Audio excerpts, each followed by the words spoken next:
There is a club that doesn't just play football, it defines football. A club that has endured wars, dictatorships, generational changes, and has stayed at the top. Today, you will discover the complete journey of Real Madrid, the most successful club in the history of world football.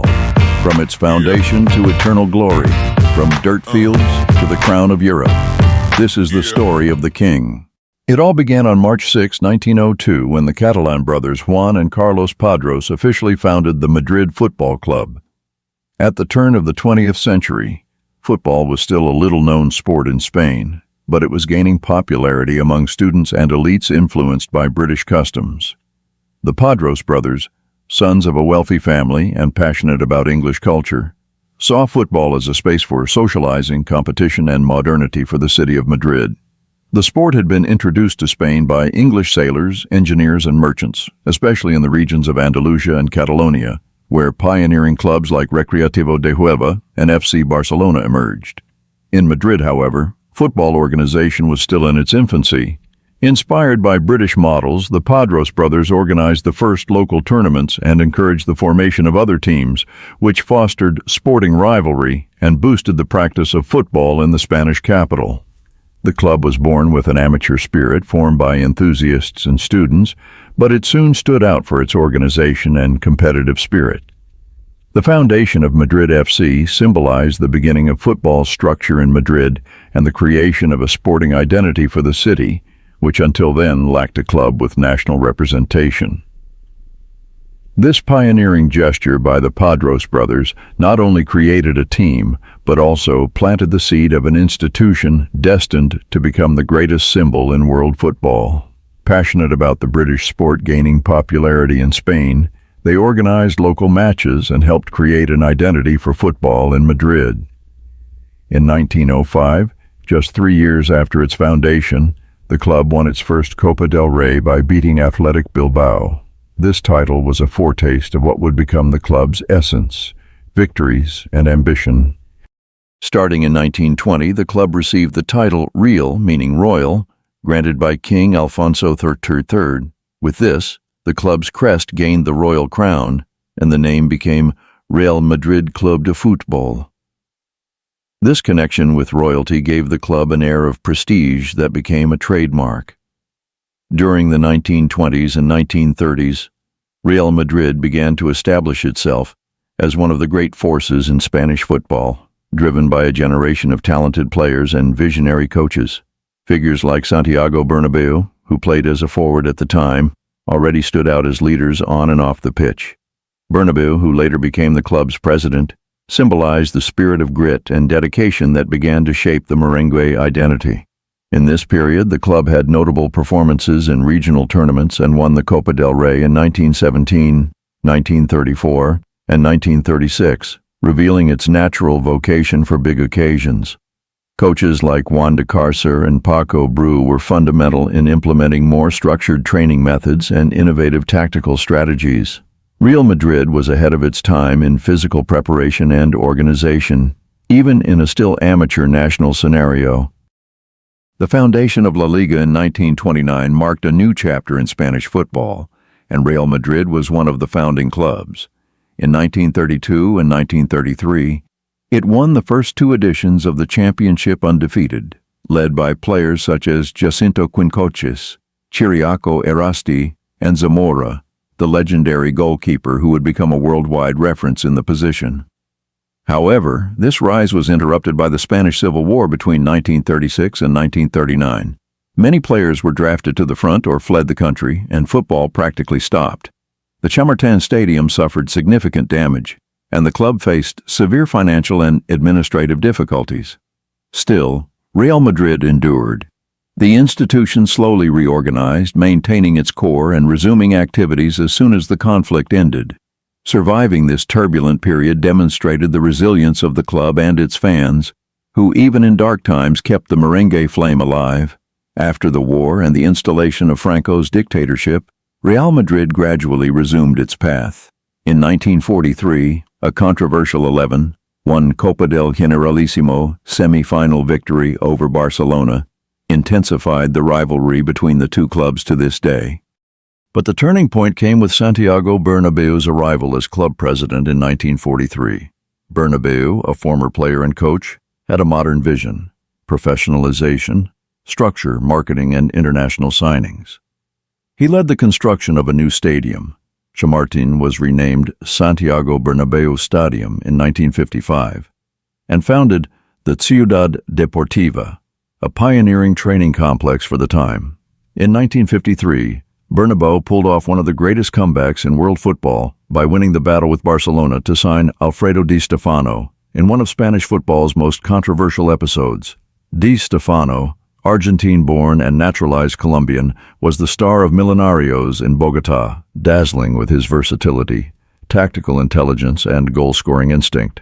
Barcelona and Real Madrid, both interested in the star, entered a direct bidding war. Barcelona reached an initial agreement with River Plate, who held his rights, while Real Madrid negotiated with Millonarios, where Di Stéfano was on loan. The impasse led the Spanish Federation to intervene, proposing a controversial solution. Di Stéfano would play one season, alternating between the two clubs.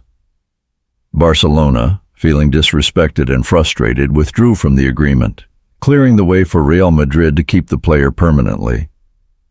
Di Stéfano's arrival at the Merengue club was a game-changer. Not only did he transform Real Madrid into a sporting powerhouse, but he also irreversibly intensified the rivalry with Barcelona. Many fans blamed Franco's regime for allegedly favoring Real, making the episode a political and sporting landmark. Di Stéfano did not disappoint. He became the brain and soul of the team that would dominate Europe in the following years, helping raise Real Madrid to a new level of excellence and influence. The signing of the Argentine star not only elevated the team's technical level, but also solidified the club's image as a destination for great international stars and a symbol of limitless ambition. Between 1956 and 1960, Real Madrid won the first 5 editions of the newly created European Champion Clubs Cup, now the Champions League. They remain the only team to achieve such a feat, reaching a peak in 1960 when they thrashed Eintracht Frankfurt 7-3 in the final in front of 127,000 spectators in Glasgow. Di Stéfano scored 3 goals and Puskas 4. The match is still considered one of the greatest displays in football history. In the 1960s, even after Di Stéfano's retirement, the club maintained its domestic dominance and won another Champions League in 1966 with a renewed squad known as the Yé, a nickname inspired by players posing for a magazine imitating the Beatles. In the 1970s, European dominance waned, but the club still won several national leagues. The late 1970s and early 1980s were unstable, but once again the youth base saved the club. La Quinta del Buitre emerged, a group of 5 young talents: Emilio Butragueño, Michel, Manolo Sánchez, Rafael Martín Vázquez, and Miguel Pardeza. Under this core, Real Madrid won 5 consecutive Spanish championships between 1986 and 1990 and returned to competing in major European matches. However, the Champions League title eluded them during this period. The European drought ended in 1998 when Real Madrid defeated Juventus 1-0 to claim its 7th Champions League with a goal from Peja Mihajlovic.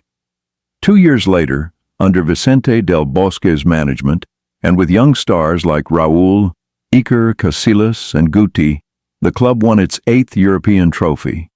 In 2002 came the 9th, marked by one of football's most iconic goals, a first-time left-foot volley by Zidane in the final against Bayer Leverkusen. At the turn of the century, Florentino Perez took over the presidency with an ambitious plan to transform the club into a global powerhouse on and off the field. The Galáctico era was born. The club successively signed Figo, Zidane, Ronaldo, and Beckham. Real Madrid became a global brand, but despite the marketing and talent, tactical balance was fragile, and titles became scarce after 2003. In 2009, Perez returned with a new project and broke transfer records with the arrival of Cristiano Ronaldo from Manchester United. The Portuguese, alongside Karim Benzema, Kaká, Modric, Sergio Ramos, and Casillas, formed the core of a new golden cycle. Under José Mourinho, the club won the Copa del Rey in 2011 and La Liga in 2012 with 100 points. But it was with Carlo Ancelotti in 2014 that the club realized the dream of La Decima, the much-awaited 10th Champions League. A historic comeback against Atletico Madrid, with Sergio Ramos scoring at 93 minutes and a rout in extra time. The club also claimed the world title, confirming its giant status. Cristiano Ronaldo became the club's all-time top scorer with 451 goals in 438 games. With Zidane as coach, Real won an unprecedented 3 consecutive Champions Leagues between 2016 and 2018. 4 champions in 5 years. Absolute dominance. After Cristiano's departure in 2018, many predicted decline. But the club invested in young talents like Vinicius Jr., Rodrigo Valverde, and Camavinga. In 2022, with Ancelotti back, Real Madrid had a memorable Champions campaign. Dramatic comebacks against PSG, Chelsea, and Manchester City. In the final, they defeated Liverpool again, lifting their 14th European trophy. In 2023, with the arrival of Jude Bellingham and more investment in youth, the club maintained its strength. In 2024, Real won its 15th Champions League, a number no other club has even come close to. Real Madrid remains on top. Currently, in 2025, Real Madrid continues to show why it is the most feared and respected club on the planet. In the FIFA Club World Cup, the Spanish team enters as the favorite, carrying the responsibility of maintaining its global dominance. With a powerful mix of promising young talents like Jude Bellingham and Vinicius Jr., combined with experienced stars, Real has displayed vibrant, strategic football, ready to claim another title that reinforces its global supremacy. The club knows that history alone is not enough. It must make history every day. Every match in the World Cup is treated like a final, a challenge to reaffirm its winning tradition and the passion of its fans who follow the club worldwide. Real Madrid is not just chasing another trophy, but consolidating a legacy that transcends generations. This is the story of a club that didn't just win, it defined what winning is. Real Madrid, more than a club, an eternal legacy. If you enjoyed this journey, leave a like, subscribe to the channel, and comment, what was the most epic moment in Real Madrid's history for you? See you next time, fan. Hala Madrid.